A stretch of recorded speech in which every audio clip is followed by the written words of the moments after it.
So before we look at types of decay and equations, we need to get a few things straight. What is binding energy? Binding energy is the energy it takes to split a nucleus into its constituent nucleons. It is often referred to as mass defect because it is also equal to the amount of mass that is converted into energy when a nucleus forms, or the amount of nuclear potential energy that is converted into free energy. Binding energy must be calculated by subtracting the mass of the atom from the constituent protons, neutrons, and electrons. Because electrons are counted in the mass of an atom, they must be counted on both sides. The energy released by a nuclear reaction can be calculated by subtracting that mass of the reactants minus the mass of the products in mass units and multiplying the whole thing by 939.494 to get the answer in MeV. Because one atomic mass unit is equal to 931.494 MeVs. Beta minus particles are not counted in the mass of the products because the mass of the atoms is measured counting the electrons. However, for beta plus decays, they are, and you also must count the extra electron that is released simply because it has no proton to be bound to. Here you can see electron capture is equal to the amount of energy released by a positron decay, but counting the electron-positron annihilation. Now here I have a practice problem. Calculate the binding energy of a helium-4 atom using the equations below. The first one is a hydrogen atom absorbs a neutron to convert to deuterium, emitting 2.223 MeVs of energy. And the next one is two deuterium atoms fuse into a helium and emit 23.85 MeV of energy. Now how you do this is you basically sum up the reactions needed to create the helium. So there's two deuterium that fuse to make a helium. So basically you do 2 times the energy released when deuterium is made, plus the energy released when helium is made from deuterium. Now why can't we use the equation below to calculate the binding energy of helium or deuterium, which is 2 protons coming together to form a deuteron and a beta plus particle as well as an electron neutrino? Because if we subtract the energy released by this reaction from the binding energy of a deuterium atom, we can see the difference is precisely the energy required for a proton to undergo beta plus decay. In order for the reaction to happen, it requires energy which will take away from the total energy release and throw off our calculations. So I've recently gotten into nuclear chemistry and physics, so I think I'm going to start making a few videos about it. So this one is going to be about nuclear reactions. So our first type of decay is neutron decay, and as you would expect, it's whenever an atom emits a free neutron. Free neutrons will decay into a proton and an electron antineutrino with a mean lifetime of 879.4 seconds. Neutron emission usually happens when there is not enough binding energy to hold an atom together and it has too many neutrons. Proton emission.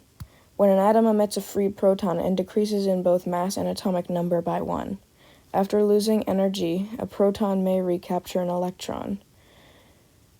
Because the proton would be ionized because of how energetic it is. Proton emission usually happens when an atom has so many protons that the electromagnetic repulsion between the protons is higher than the strong and weak nuclear forces holding them together. Deuteron emission is when a deuterium nucleus is emitted, and it's very rare. I could only think of one example off the top of my head, and that's like a very rare thing when a helium-6 decays very rarely to produce a deuteron. Now we have a triton, not to be confused with the moon of Neptune. A triton decay is when very rarely a nucleus will emit a tritium nucleus. I couldn't think of any good examples.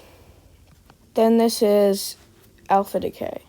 When a helium nucleus is emitted, which decreases the atomic number by 2 and the mass number by 4. Helium nuclei are referred to as alpha particles. Alpha particles are usually emitted by a large unstable nuclei that don't particularly have too many protons or too many neutrons, but simply have too much of anything, like think uranium-238. But Uranium-238 is pretty much stable, but it is like still an alpha emitter because it's a very efficient way of losing extra nucleons. And then cluster decay is when a large atom that is pretty unstable will emit a smaller atom that is bigger than a helium nucleus but is much smaller than typical fission products and is much smaller than the atom that it is emitted from.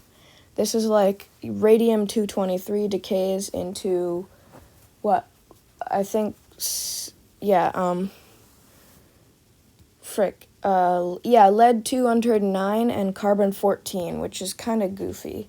Radium-223 is produced by the decay of francium-223, so you'd expect francium to be an alpha emitter.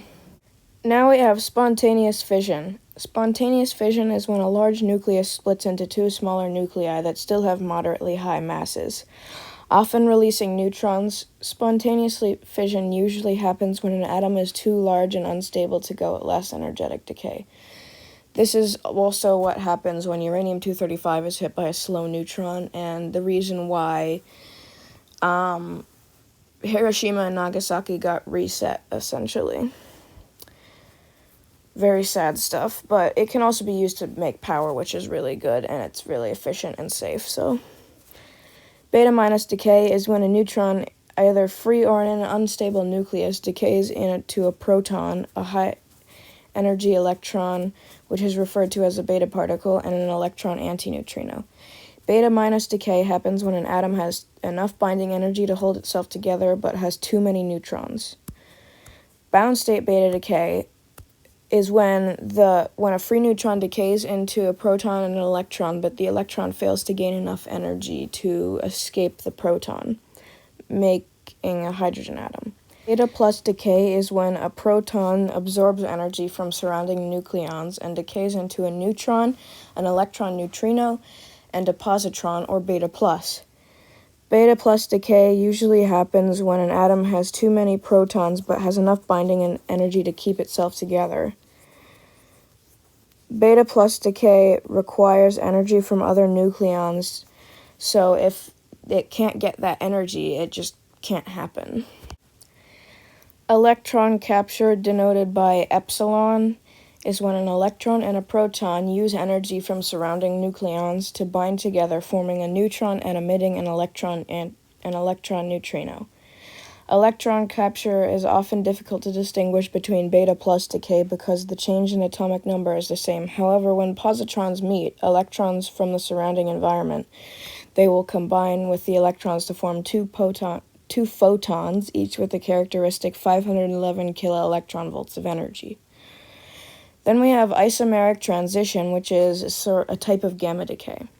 Isomeric transition is when an excited nucleus decays into a ground state nucleus and emits the excitation energy. Excited nuclei are more massive, and that extra mass gets converted into energy and releases a ton of energy, which forms a gamma ray, and gamma rays are really penetrating and you don't want to have them around you.